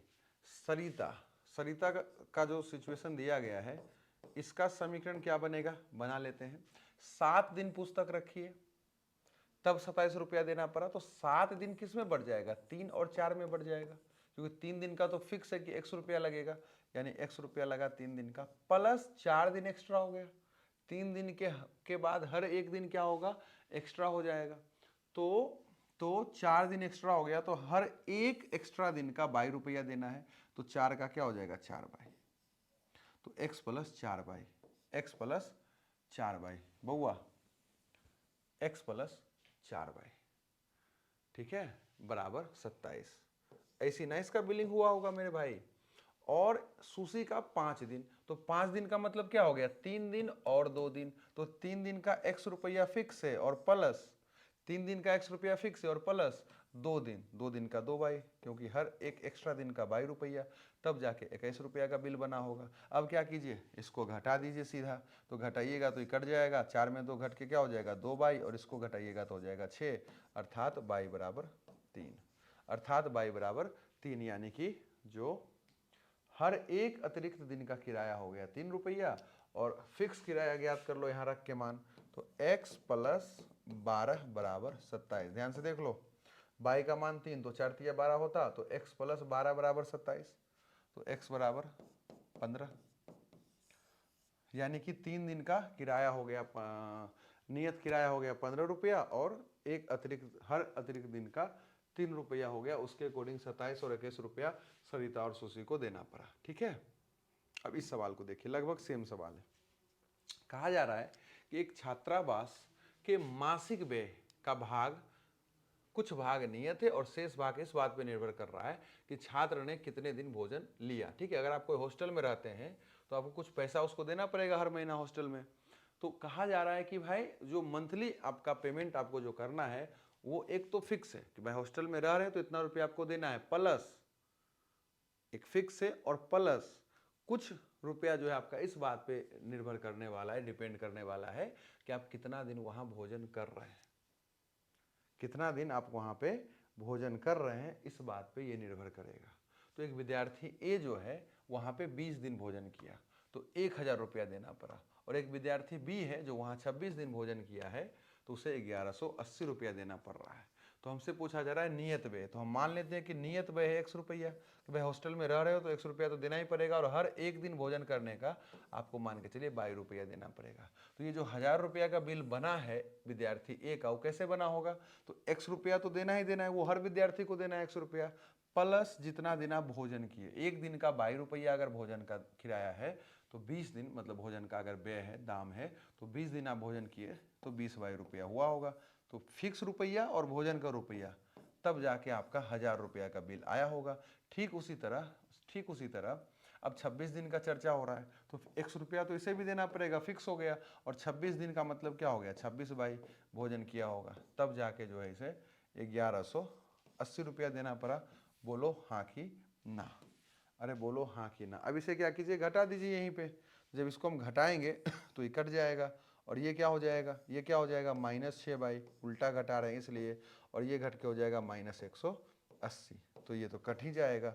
तो बाई का मान अगर ध्यान से देखिएगा बउआ तो 30 आ जाएगा बाई का मान ध्यान से देखिएगा तो 30 आ जाएगा। तो बाई का मान 30 आ गया, मतलब हर एक दिन भोजन करने का उस हॉस्टल का जो है व्यय या जो मूल्य है या जो किराया है वो 30 रुपया है। अब इसी बाई के मान को रख दो कहीं पे, तो x प्लस 30 गुने 20 यानी 600 बराबर 1000। ध्यान से देख लो, x प्लस 20 गुने बाई, 20 की 20, बाई अपना 30 हो गया, तो 20 गुने 30 हो जाएगा। 20 गुने बाई का मतलब 20 गुने 30, क्योंकि बाई का मतलब 30 है। तो 20 गुने 30 जो है वो क्या हो जाएगा, 600 हो जाएगा, बराबर 1000। तो x बराबर हो गया अपना 400। ठीक है, तो इस तरह से हम इस सवाल को बना सकते हैं। चलिए अगला सवाल देखते हैं। ठीक है, अगला सवाल क्या कहता है, कौन सा सवाल देखना है, अब लगातार सारा सवाल अब कर ही लेंगे। ठीक है, पहले इस सवाल को आप देख सकते हैं। कहा जा रहा है कि 2 अंकों की एक संख्या के अंकों का योग 9 है। ठीक है, और इस संख्या का 9 गुना कर देते हैं तो संख्या के अंकों को पलटने से बनी संख्या जो है मेरे भाई 2 गुना है। तो वो संख्या ज्ञात करने के लिए हमें कहा जा रहा है। एक बात का आपको ध्यान रखना है कि पहले 2 अंकों की संख्या जो है वो क्या है उसको समझ लीजिए। जैसे कि 7 और 3 एक 2 अंकों की संख्या, 6 और 5 एक 2 अंकों की संख्या है, 9 और 9 क्या है 2 अंकों की एक संख्या है। ठीक है, ये संख्या है। अंक क्या है 7 और 3, 6 और 5, 9 और 9। कह रहा है इसके अंकों का योग 9 है। देखो 73 है एक 2 अंकों की संख्या, इसके अंकों का योग क्या है 7 + 3 10। ठीक उसी तरह 6 और 5 है, क्या है 6 और 5 है, तो 6 और 5 को अगर हम जोड़ देंगे तो 11 हो जाएगा। तो ये कह रहा है कि 2 अंकों की संख्या के अंकों का योग इतना है। ठीक है, तो हमसे वो संख्या पूछ रहा है। कौन सा संख्या पूछ रहा है 2 अंकों की संख्या पूछ रहा है। आपको भी पता है कि 2 अंक की जो संख्या है उसका निर्माण कैसे होता है गणित में, हम पहले उसको समझते हैं। एक होगा इकाई स्थान और एक होगा दहाई स्थान। अगर इकाई स्थान पे 5 है और अगर दहाई स्थान पे 7 है तो संख्या क्या होगा, संख्या का निर्माण कैसे होता है मेरे भाई, तो दहाई पे जो संख्या है ना वो 10 से गुना हो जाएगा और इकाई वाला संख्या जुट जाता है, तब जाके आपका संख्या जो है 70 + 5 फाइनली 75 होगा। कोई भी 2 अंकों के संख्या का निर्माण गणित में ऐसे ही होता है।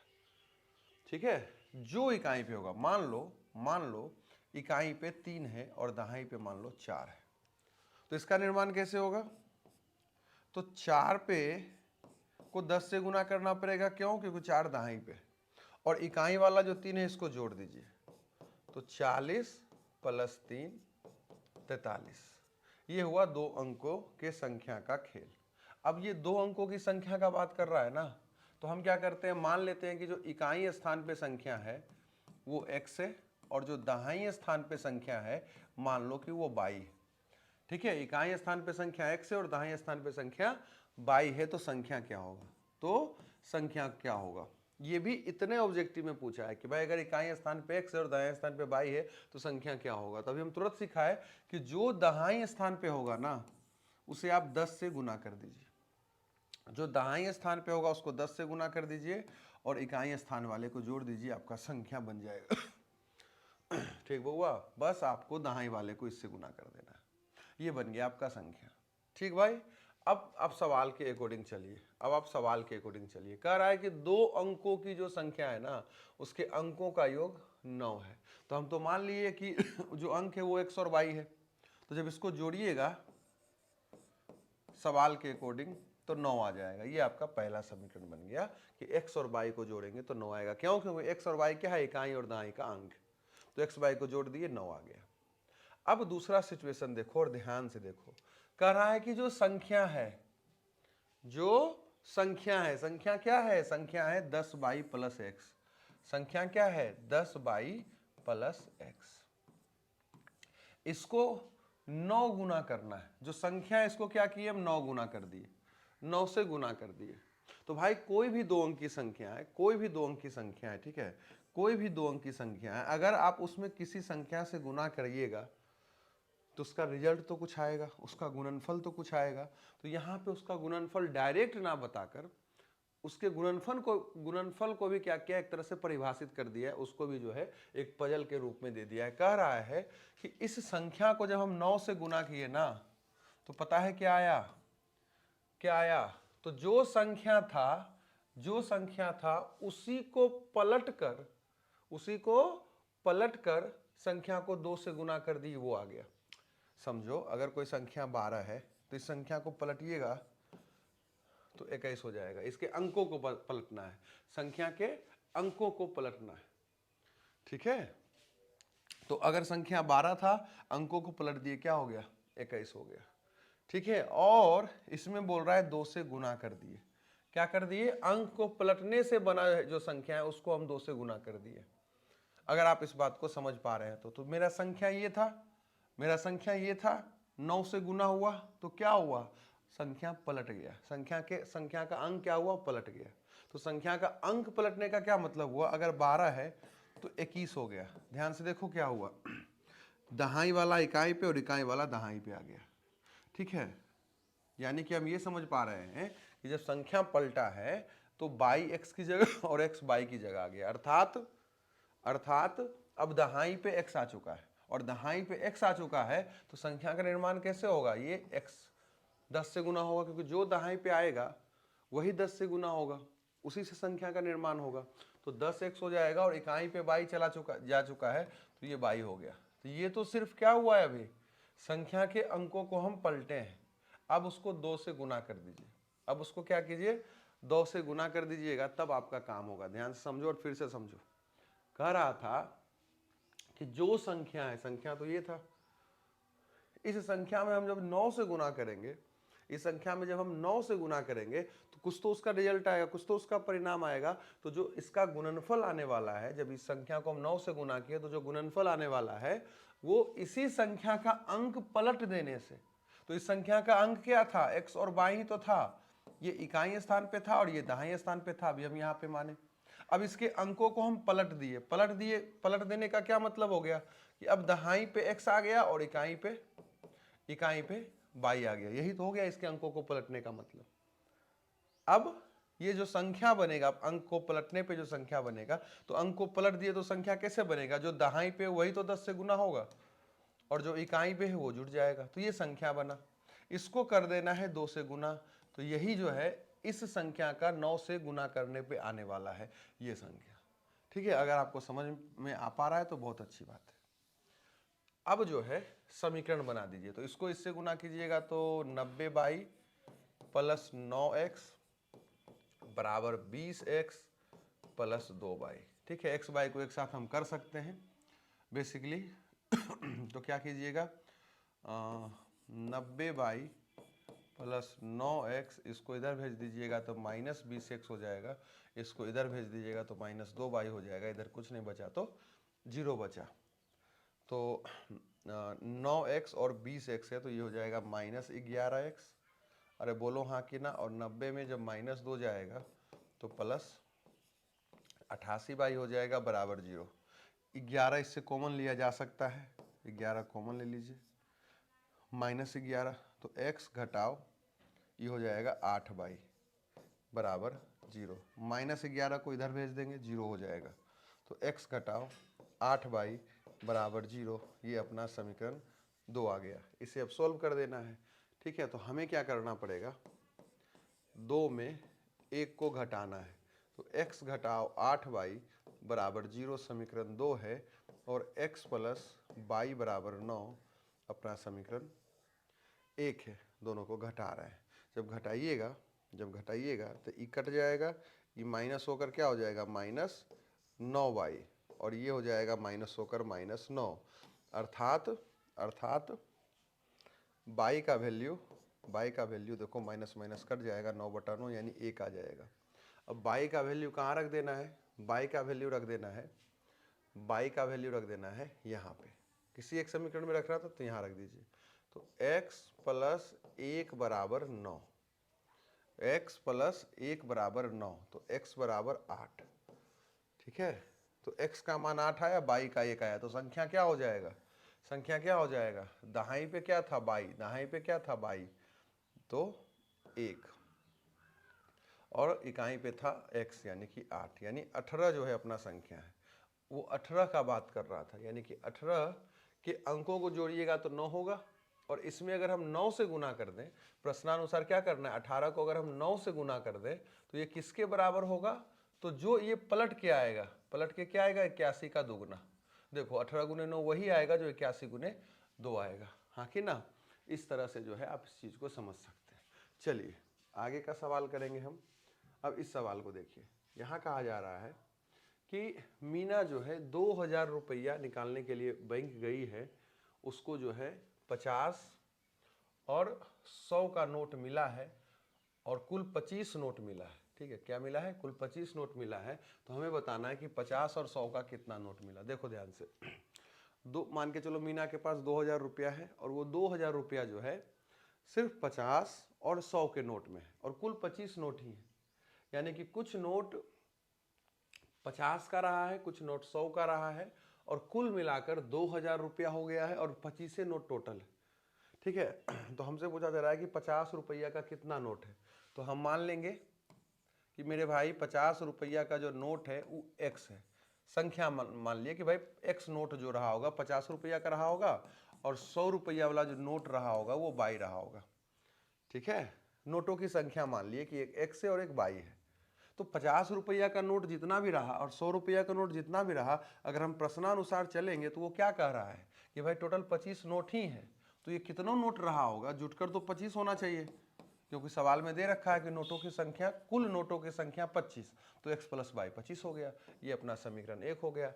अब और समझिएगा, टोटल 2000 रुपया है, तो भाई x रुपया वाला, ये 50 रुपया वाला x नोट है, यानी कि 50x हो गया, प्लस प्लस 100 रुपया वाला बाई नोट है तो 100 बाई हो गया, और यही ना मिलाकर 2000 रुपया के बराबर हो जाएगा। फिर से समझो, अगर आप रुपया गिन रहे हैं, अगर आप रुपया गिन रहे हैं तो 20 रुपया का अगर नोट हम बोल दें आपके पास 15 है, ठीक है, 15 पीस जो है 20 रुपया का नोट है, और हम बोल दें कि 10 रुपया वाला जो नोट है आपके पास 30 पीस, या इसको जो है हम कर देते हैं 40 पीस, तो आपके पास कुल कितना रुपया है। तो आप क्या कीजिएगा, भाई 20 रुपया वाला 15 नोट है, तो 15 गुने 20 कीजिएगा कि नहीं कीजिएगा, अरे भाई 20 गुने 15 कीजिएगा कि नहीं कीजिएगा, भाई 20 रुपया वाला 15 नोट प्लस 10 रुपया वाला 40 नोट, तो 10 गुने 40 या 40 गुने 10 भी तो आप कीजिएगा, तब जाके ना आपको पता चलेगा टोटल रुपया कि भाई ये हो गया आपका, मान के चलिए 300, ये हो गया 400, यानी कुल आपके पास 700 रुपया है। बोलिए हाँ कि ना। बस यही बात यहाँ है कि x संख्या है 50 रुपये वाला नोट का, तो दोनों को गुना कर दिए, इससे पता चल गया कि 50 रुपया का कितना, मतलब 50 रुपये वाला नोट कितना रुपया है, और 100 रुपया वाला बाई पीस था, इसको गुना कर दिए। जब दोनों को जोड़िएगा तो 2000 रुपया पूरेगा, क्यों, क्योंकि सवाल में बोल रखा है कि भैया 2000 रुपया ही टोटल है। ठीक है, तो समीकरण बन गया, बस इसे क्या करना है भाई, हल कर देना है। तो इसे हम लोग हल कर देंगे। सबसे पहले तो देखो इसको थोड़ा सा छोटा बना लेते हैं। तो 50 तो सब में है, तो 50 कॉमन ले लो। तो जब 50 कॉमन लीजिएगा इधर से, तो ये कितना हो जाएगा x, ये कितना हो जाएगा 2 बाई, और इधर भी वही हो जाएगा 50 गुने 40 हो जाएगा क्या, तो ये 50 कट गया, तो ये हो गया x प्लस 2 बाई बराबर 40। इसे अब हम अपना समीकरण 2 बोल लेंगे, ताकि इसे सॉल्व करना जो है मेरे भाई आसान हो जाए। तो क्या करिएगा, समीकरण 2 में समीकरण 1 को घटा दीजिए। समीकरण 2 अपना है x प्लस 2 बाई बराबर 40 और x प्लस बाई बराबर 25। ध्यान से देख लीजिए, समीकरण 1 और 2 को हम घटा रहे हैं, तो घटाइएगा तो माइनस माइनस माइनस, ये कट गया, 2 बाई में बाई जाएगा, बाई बच जाएगा, और 40 में 25 गया तो 15 बच गया। ठीक है, बाई का मान 15, अर्थात 100 रुपया वाला नोट कितना है 15 है। ठीक है, तो 50 रुपये वाला नोट कितना रहा होगा, तो यहाँ रख दीजिए वैल्यू समीकरण 1 में, तो x प्लस 15 बराबर 25। देख लो, x प्लस बाई का मान 15 आ गया, तो 15 बराबर 25, तो x का मान 10, यानी कि 50 रुपया वाला 10 को नोट रहा होगा। तो इस तरह से इसको टोटल 2000 रुपया मिल गया, कुल 25 नोट रह गया है ना। चलिए अब आगे का सवाल देख लेते हैं, कौन सा बचा, इधर हो ही गया।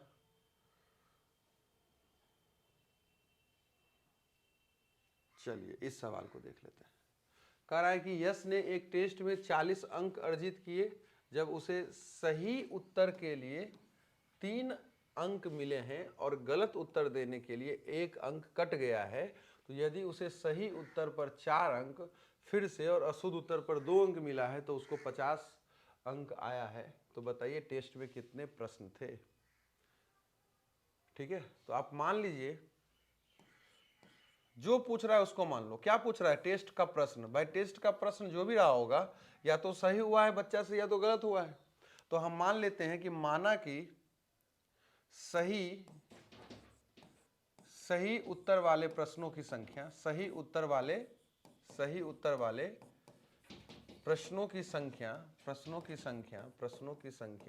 x है। ठीक है, सही उत्तर के प्रश्न की संख्या मान लिए x, और गलत यानी अशुद्ध जो उत्तर दिया जा रहा है वो प्रश्नों की संख्या है बाई। ठीक है, कि भाई सही उत्तर जो दिया गया होगा वो टोटल x दिया गया है और जो गलत उत्तर दिया गया टोटल y दिया गया।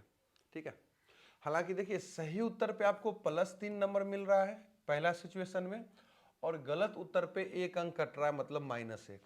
ठीक है, अगर इसके अकॉर्डिंग समझिएगा कि भाई अगर मान के चलिए कि आप 10 प्रश्न का सही जवाब दिए और मान के चलो 5 प्रश्न का आप गलत जवाब दिए, तो आप कैसे पता लगाइएगा कि भाई कितना नंबर आपको मिला।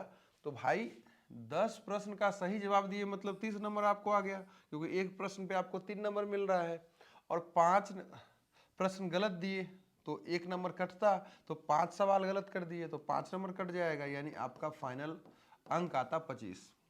ठीक है, तो ये समीकरण है बेसिकली। तो अब यहाँ अगर आइएगा इस सिचुएशन में, तो 40 अंक अर्जित हुआ है। कितना अर्जित हुआ है? 40 अंक। तो 40 अंक कैसे अर्जित हुआ होगा, खुद सोचो कि भाई सही उत्तर का संख्या x है और नंबर मिल रहा है 3, यानी 3x। 3x इसको नंबर मिला और उसमें घट गया कितना, जितना गलत किया गया। कितना गलत हुआ है? 22। हम मान लिए ना कि गलत जवाब दिया गया है 22, तो 22, तब जाके इसको 40 नंबर आया होगा। ऐसी ना समीकरण बनेगा मेरे भाई। जितना सही हुआ 3x, क्योंकि सही प्रश्नों की संख्या मान लिए थे 3x और गलत का मान लिए थे 22, तो ये आपका समीकरण 1 बन गया। और फिर दूसरा सिचुएशन में क्या हो रहा है, ध्यान समझिएगा। अगर तो 4 अंक दिया जा रहा है, तो संख्या तो सही, ये प्रश्न तो सही हुआ x को, लेकिन अंक मिलने लगा 4, यानी 4x। घटाओ, घटने भी लगा 2 अंक, तो 2y बराबर 50। चाहिएगा तो इसको भी 2 से भाग दे सकते हैं, तो ये हो जाएगा 2x घटाओ y बराबर 25।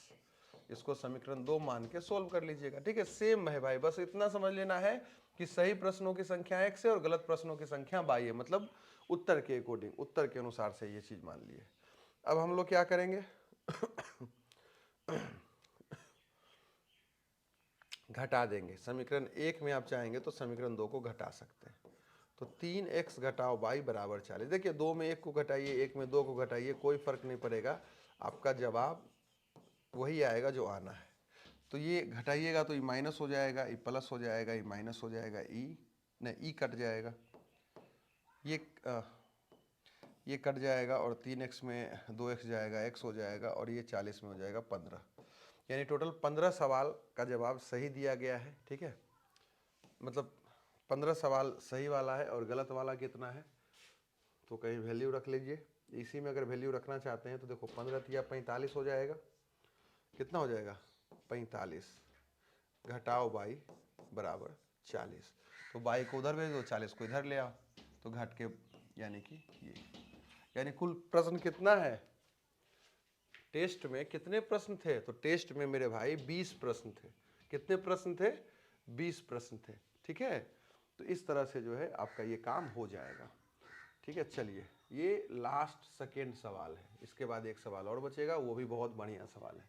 कह रहा है एक आयत का क्षेत्रफल 9 वर्ग इकाई कम हो जाता है यदि उसके लंबाई 5 इकाई कम कर दी जाती है और चौड़ाई 3 इकाई बढ़ा दी जाती है। यदि हम लंबाई को 3 इकाई और चौड़ाई को 2 इकाई बढ़ा दें तो क्षेत्रफल क्या होगा, ये हमसे पूछा जा रहा है। ठीक है, तो इसको हम कैसे बनाएंगे बुआ?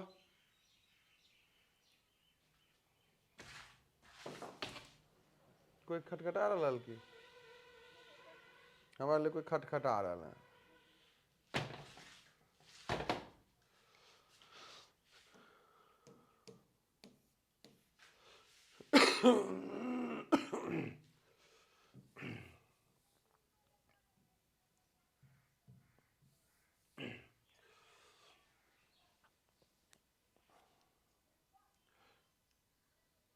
देखिए कुछ नहीं करना है, आपको पता है कि भाई आयत किस पे देखो पूछ क्या रहा है पहले सवाल में, ये भी आप समझ सकते हैं। जो सवाल में पूछ रहा है वही हमें ज्ञात करना है। सवाल में हमसे क्या पूछ रहा है? बीमा। बीमा मतलब लंबाई और चौड़ाई। क्या पूछ रहा है? लंबाई और चौड़ाई। ठीक है, तो हम इसी को मान लेंगे कि भाई जिस आयत का वो बात कर रहा है, मान लो उसका लंबाई x इकाई है और मान लो कि उसका चौड़ाई जो है मेरे भाई y इकाई है। एक बात मान लिया कि भाई चौड़ाई और लंबाई xy है। ठीक है, अब प्रश्नानुसार आ जाइए। अब क्या आ जाइए भाई?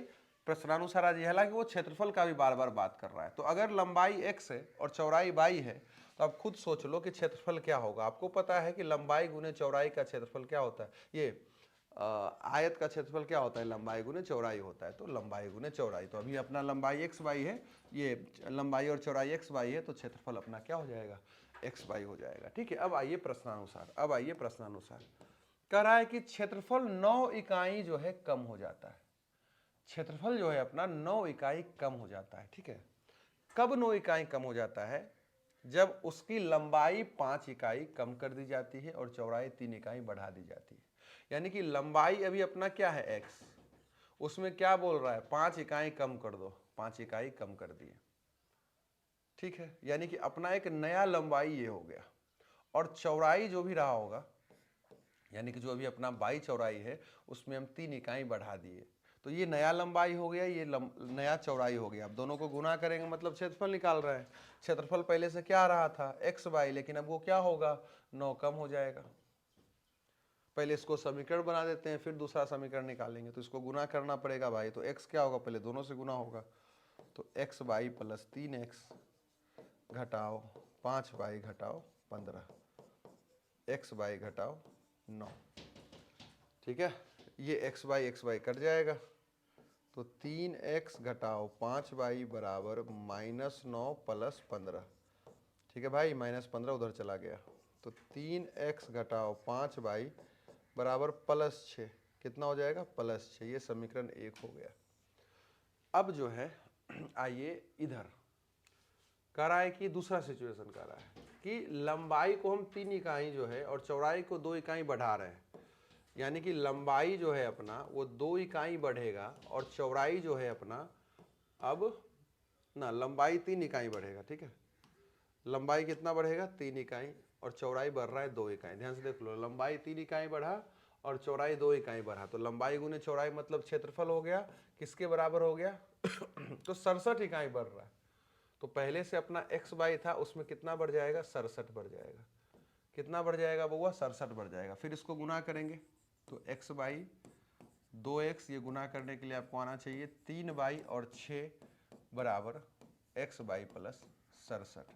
फिर ये एक्स वाई और एक्स वाई कट जाएगा, तो 2x प्लस 3y बराबर 67 में क्या होगा 6 घटेगा तो 61 हो जाएगा। ये अपना समीकरण 2 हो गया। इसे हम हल कर देंगे, ठीक है, और अपना आंसर प्राप्त कर लेंगे।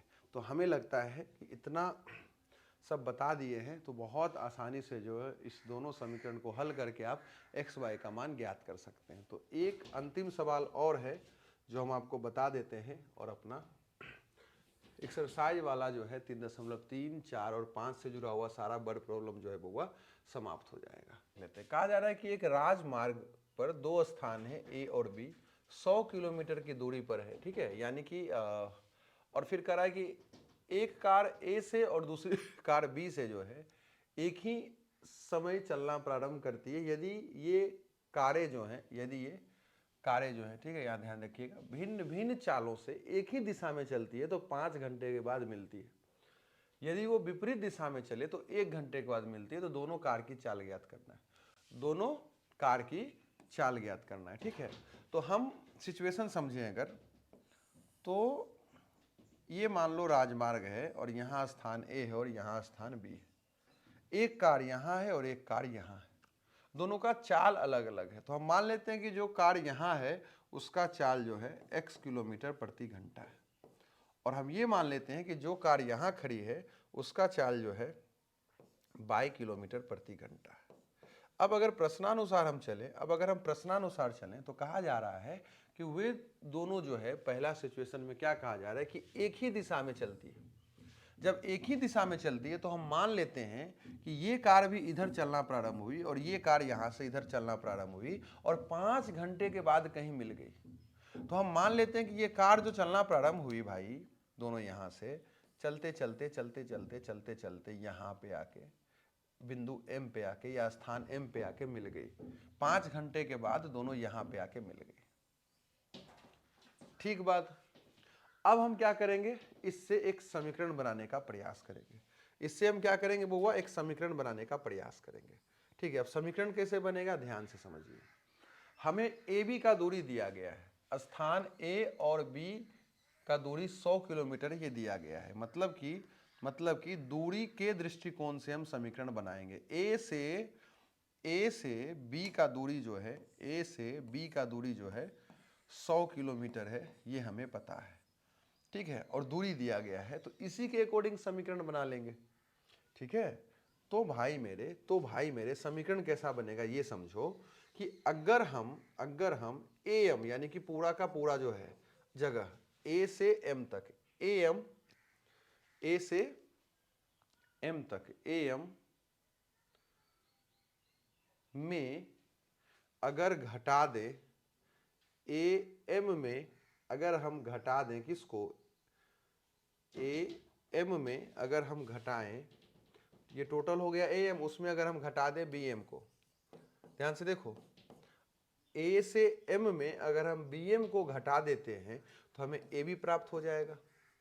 ध्यान से देखो इस फिगर को, ए एम का मतलब पूरा, उसमें घटा दिए बी एम, तो क्या बचेगा, ए बी बचेगा।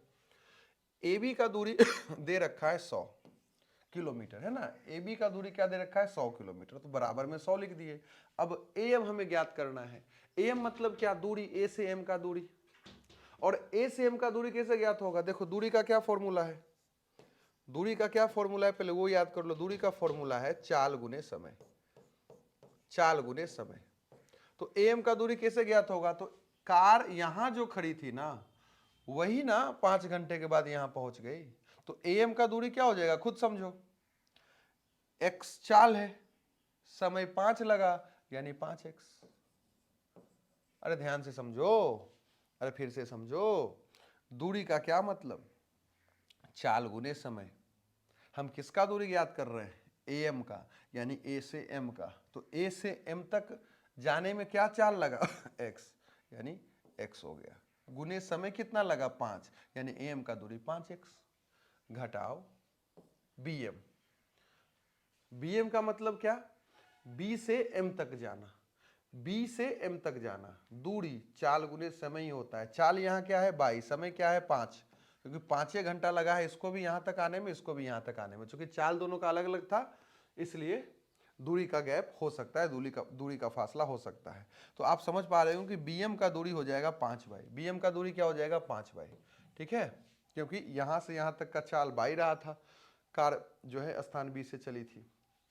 तो इसको समीकरण बनाइएगा तो x घटाओ y बराबर हो जाएगा 20, ध्यान से देख लो, 5 5 कैंसिल आउट हो जाएगा, x घटाओ y बराबर 20, ये अपना हो गया समीकरण 1।